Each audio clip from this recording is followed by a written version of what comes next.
Good morning, good afternoon, good evening, whenever you're watching this video. I wanted to say hi. It's actually only 2:47 right now, but and it's Wednesday before spring break is over. So I'm actually on spring break right now, but I wanted to get a head start and just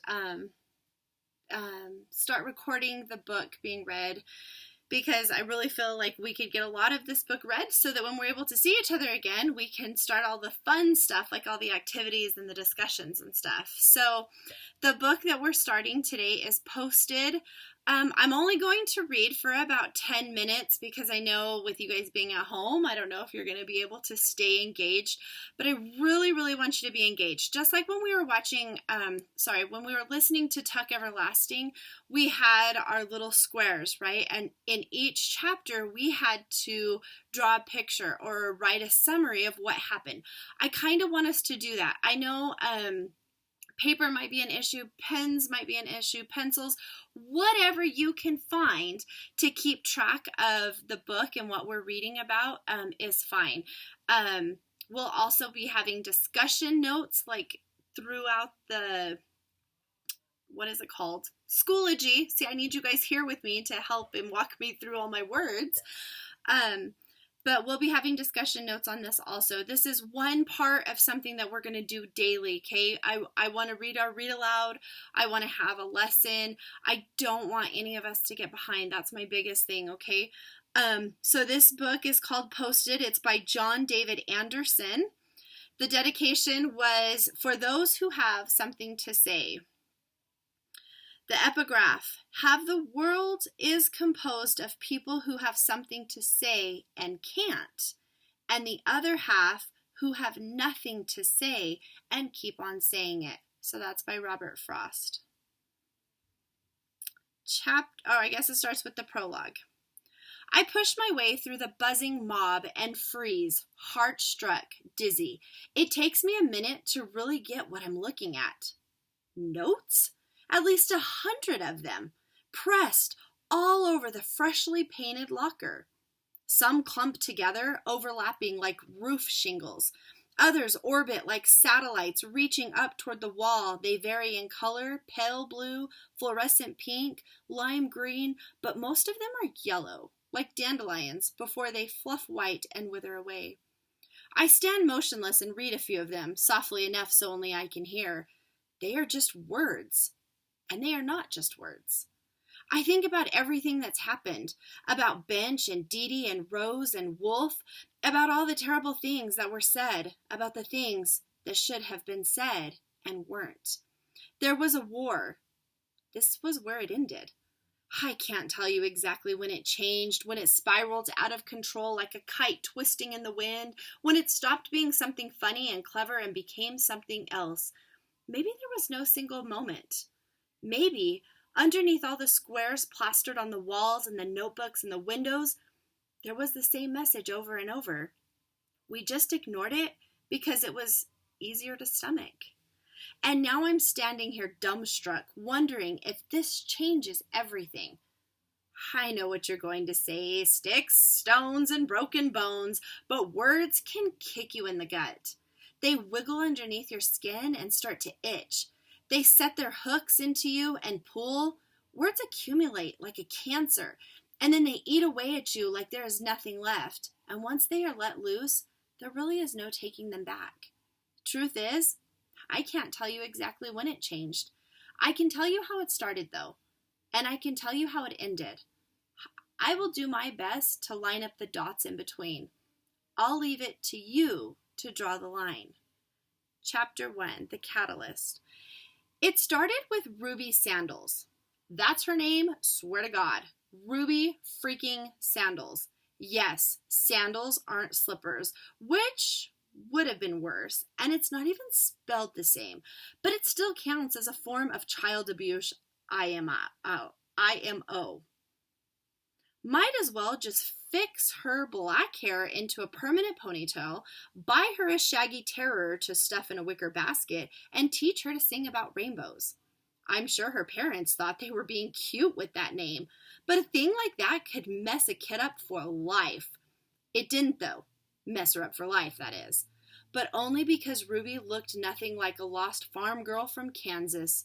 With her dark brown skin and tight jeans, Ruby was no Dorothy, and she was hard-nosed enough to stare down anyone who even thought about teasing her, which was always somebody. This was middle school. Everyone got teased by somebody sometime about something.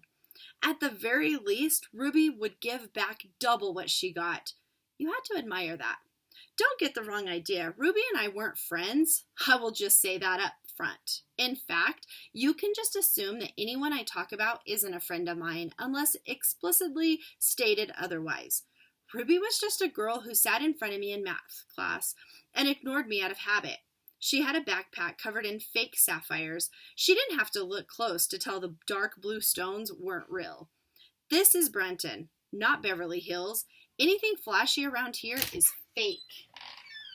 That's Brenton, Michigan, by the way. Don't try to find it on a map. You'd need a microscope. It's one of a dozen dinky towns north of Lansing. One of the few that doesn't sound like it was named by a French explorer, Brenton, Michigan. Population, not a lot, and yet still too many I don't particularly care for. We have a shopping mall with a JCPenney and an Asian fusion place that everyone says they were dying to try, even though it's been there for 3 years now. Most of our other restaurants are attached to gas stations, the kind that serve rubbery purple hot dogs and sodas in buckets. There's a statue of Francis B. Stockbridge in the center of town. He is a Michigan state senator from prehistoric times with a beard that belongs on Rapunzel's twin brother. He wasn't born in Brenton, of course. Nobody important was ever born in Brenton. But we needed a statue for the front of the courthouse, and the name Stockbridge looks good on a copper plate. It's all for show. Brenton's the kind of place that tries to pretend it's better than it really is. It's really the kind of place with more bars than bookstores and more churches than either. Not that that's necessarily a bad thing. It's a place where teenagers still sometimes take baseball bats to mailboxes, and wearing the wrong brand of shoes gets you at least a dirty look. It snows a lot in Brenton, like avalanches dumped from the sky, like heaps to hills to mountains, the plows carving their paths through our neighborhood, creating alpine ranges nearly tall enough to ski down. Some of the snow mounds are so big you can build houses inside them, complete with entryways and coat closets. Restrooms are down the hall on your right. Just look for the streaming yellow hole. There's nothing like that first Brenton snow, though. Soft as cat scruff and bleach white, so bright you can almost see your reflection in it. Then the plows come and churn up the earth underneath. The dirt and the boot tracks and the car exhaust mix together to make it all ash gray, almost black, and it sickens your stomach just to look at it. It happens everywhere, not just Brenton, but here it's something you can count on. But I was telling you how it started. The band and the notes, and then the war that followed. I was telling you about Ruby Sandals getting into trouble, getting us all into trouble. Also, just so you know, this isn't Ruby's story. She's my chemistry teacher. She's what my chemistry teacher calls a catalyst. Something that jump starts a reaction. The thing about Ruby, like pretty much every other kid in Brenton Middle School, me being one exception, is that she's never without her phone, despite the rule against having them out in class. Sounds like a few of you. Nobody followed that rule. If the teacher's back was turned, texts, tweets, and ticked-off birds were flying, videos were being downloaded, villages were being raided, and walls were being posted on. Everyone did it. And if I was lucky enough to have a phone, if it ever fit into the budget, I would have done it too. Which is why it wasn't unusual to see Ruby taking furtive glances at her lap during class. The problem was on this day, she decided to do it in math with Miss Shears. Unlike Ruby, don't ever call me Dorothy Sandals, Miss Shears lived up to her name. Sharp as a scalpel, with thin lips and dagger eyes, nothing escaped her. She wasn't like Mr. Hostler, nearsighted and 3 years from retirement, only really concerned with getting home and finding out who won Dancing with the Stars. You could come to class newborn naked and Mr. Hostler, would probably just sigh and check you off on the attendance sheet. Miss Shears, on the other hand, was a bloodhound. That didn't make her a bad teacher necessarily, but she wasn't the sort to look the other way when she saw the flash of light glinting off Ruby's phone, or heard the nearby imperceptible click of Ruby's painted nails on the screen. She zeroed in on the desk like a sniper, then snapped her fingers and opened her hand. "Let's have it." "Have what?" "The phone, Ruby." "I don't have a phone," Ruby said, sounding suddenly Dorothy-like, all innocent, as she attempted to slide the phone she didn't have into her glitzy bag. It caught the edge of the pocket and clattered, much too loudly, to the ground. Naturally, this was hilarious, at least to everyone but Miss Shears, who shot down the aisle and reached for it hawk-like, snatching it out from underneath Ruby's fingertips. "Give me my phone back," Ruby said, her face suddenly flushed, lunging upward as Miss Shears held it out of her reach. "You don't have a phone," Miss Shears reminded her. She looked at Ruby's screen, and her expression changed, Jekyll to Hyde. If it was possible for a teacher to be pretty, Miss Shears might qualify.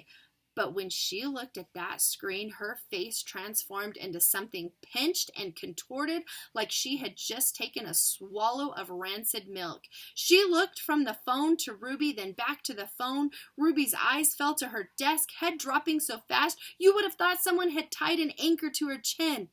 "Is this?" Mrs. Shears stammered. "Did you?" Judging by the lack of response, the rest of us could only assume it was, and she did.